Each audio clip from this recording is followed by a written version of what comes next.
superare il difficile momento innovando. È questo l'obiettivo del Fondo Rotativo Regionale per l'innovazione messo in campo dalla Regione Veneto. Nuove importanti risorse a condizioni vantaggiose che il Consorzio di Assoartigiani Artigianfili rende accessibile anche alle piccole e medie imprese. Luciano Sassetto, direttore di Artigianfili. Allora, arrivano nuovi fondi dall'Unione Europea per le piccole e medie imprese. Sì, la Comunità Europea ha stanziato delle risorse che la Regione del Veneto ha indirizzato verso l'innovazione e l'ingegneria finanziaria.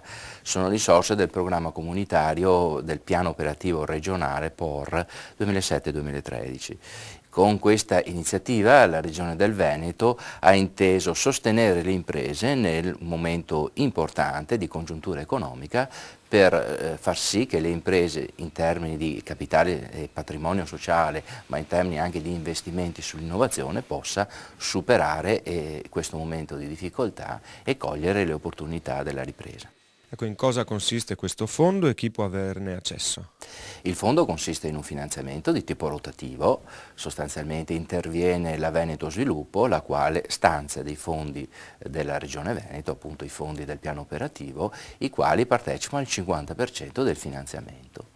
Gli imprenditori che fanno domanda di finanziamento possono ottenere in tal modo un abbattimento del 50% degli interessi su tali finanziamenti. C'è un limite per questi finanziamenti?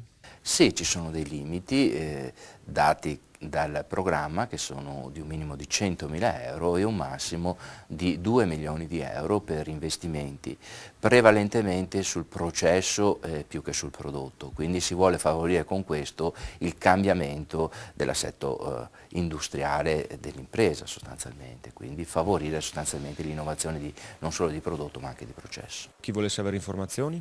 Chi vuole avere informazioni di questa iniziativa può rivolgersi a tutti gli sportelli dell'Associazione Artigianale Provincia di Vicenza e all'Ufficio Credito di Artigianfili di Vicenza.